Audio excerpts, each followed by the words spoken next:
Alrighty guys, welcome back to the Swing Trade Blueprint. Hope you guys are all having a phenomenal day today. Now in today's video, we are going to be talking about how to be a full-time swing trader, how to make $50,000 per year from swing trading stocks. We're going to be talking about tips and tricks and pretty much strategy breakdowns, all of this stuff. So I hope you guys all enjoy it.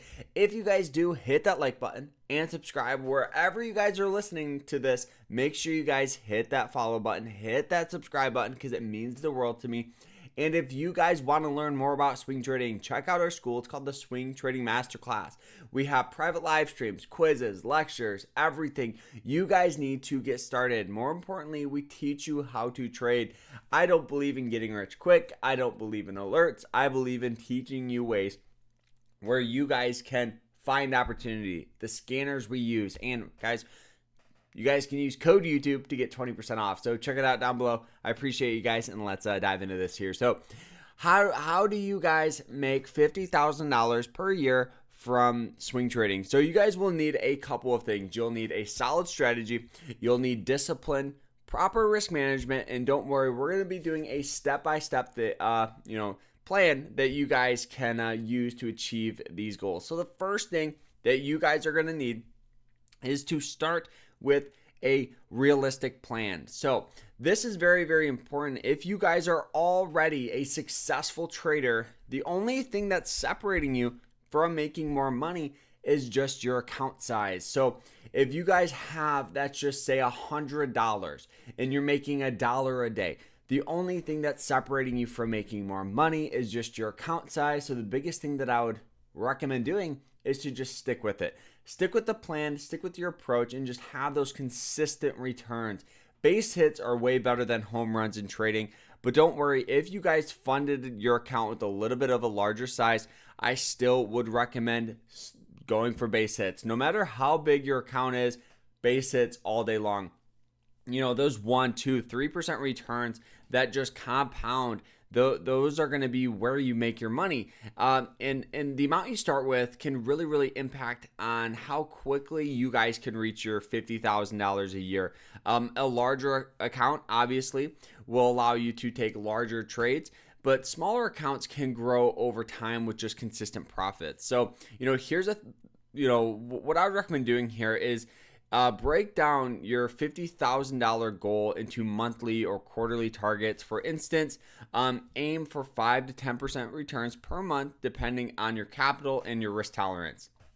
So, I always see people say they want to be a full-time trader, but maybe they only have $2,500 or they have $3,000. And the reality of it is, yes, you guys can be a successful trader with that amount, but it's going to take time. Just like a doctor or an engineer or a lawyer, it takes time. You have to treat it like a career. If you treat it like a easy way to get rich quick, you'll get terrible, terrible results. So focus on just base hits. Understand that this can take some time and you'll be in a way better spot. So make sure you guys understand that. So the next thing is master a reliable strategy. So focus on trend following strategies, breakout strategies, pullback, whatever aligns to your style. Each trader is a different person. Just because I like moving average lines and just basic trend lines, that doesn't mean that you have to use that. Maybe you like pullbacks. Maybe you like breakouts, whatever it may be. Obviously, the more strategies you have in your back pocket will always be better. But in some cases, it's better just to have a solid 3 or solid 4 than trying to be a master of 20, right? So for me, I have about 5 strategies and 5 entry points that I really, really like, and I just stick with that. I stick with what I know, and I honestly just focus on those, and I just do that. So another thing you guys can do is backtest your strategy. So maybe if you're still in the learning phase, backtest your strategy on historical data, ensuring you understand how it performs in different market conditions. So the great thing about using brokers nowadays, or the broker I use is Moomoo. They have a backtesting feature on it. So you can backtest your strategy in bull markets, bear markets, consolidating markets, and see what works, see what doesn't, and you can alter it. That's very, very, very important. So for me, I love using just basic checklists. For me to enter a position, I have a checklist, and this is what I would really, really recommend doing for a lot of you guys is write out a checklist. Get your trading journal out, write out, 5 to 10 steps for your stocks. So maybe the first thing is an upward trend. Then you find support. Then you look at the RSI. Then, you want to make sure you know where the earnings is or something along those lines. You want to make sure that you understand that you're going to be always choosing quality over quantity. So make sure you guys write out that checklist. So the next thing that I would really, really recommend doing is implement proper risk management. So, you really don't want to risk 1 to 2% of your total trade capital per trade. This will protect you from significant losses. Every trader loses, no matter how good you are. Even like icons like Warren Buffett, Paul Tudor Jones, Ray Dalio, they lose money.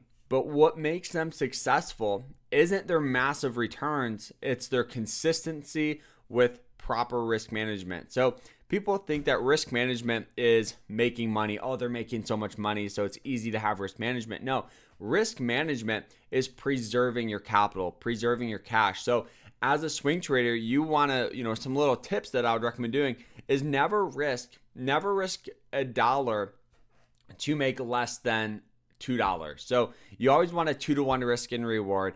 And another thing you guys can do is make sure you guys have your plan for your stop loss, your profit if the stock sells off. Another thing you guys can do that I would really, really recommend is understand where an earnings is. So an earnings is when the company comes out and they release news and the revenues and stuff. I never want to hold a position through an earnings report just because it is so incredibly risky. I want to make sure I have it in my journal that, okay, earnings is in 14 days. I'm going to set an alert, whether it's on my phone or a computer, so I get notified a couple days prior so I can either get out of the position, look for a good way to get out, maybe for some profit or even just a break even, but you're out.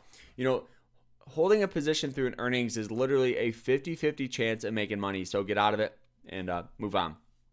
Another thing is, speaking of trading journal, keep track of your trades, review your mistakes, identify patterns that work well, but more importantly, identify things that don't work well so you can, never make the same mistake twice. That's a thing that I really, really would recommend doing. That was what jump started me to be a very, very, very successful and profitable trader, is literally just keeping track of my trades. And this is the journal I use.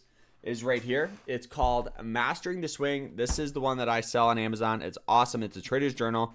I highly recommend it. But yeah, another thing I want to talk about here is just staying consistent. The biggest thing you guys can do is just be consistent to whatever you're doing. So if you guys are still learning how to trade, be consistent in learning. Continue to invest in yourself. Continue to, review markets. Continue to invest in the courses, watch YouTube videos. Since you guys are watching this, you're already taking that first step forward in being a successful trader. So, check out our school. You won't regret it. Code YouTube, 20% off. But, just be consistent with your learning. And if you're already, trading full time, be consistent with your trades, right? Don't veer off your strategy. Don't veer off your checklist. When you do that, or at least when I do that, it's a recipe for disaster. So, all right. Let's talk about some other things here that I want to chat about is, kind of talking about the account size. So, with a $25,000 account and a monthly return of 10%, it will approximately take you about 20 months to reach $50,000. So, I really think that $25,000 is a good amount of money. Obviously, it's a good amount of money for people that are just getting started. So don't even think about these massive returns. Don't even think about trying to be a full-time trader. Just focus on learning, focus on getting that ball started, and you'll be in a way better spot for your trades. And if you're already trading with higher capital, such as $50,000, achieving monthly gains of about 5% could really reach $50,000 in under a year. So, I would recommend, if you're just getting started, just focus on everything we talked about. You'll be in a great spot. And if you guys want to learn how to trade, Don't forget to check out our school. You won't regret it. Code YouTube 20% off, and I'll see you guys in there. Hope you guys have a fantastic rest of your day. Like, subscribe, and we'll see you guys in the next one. Take care.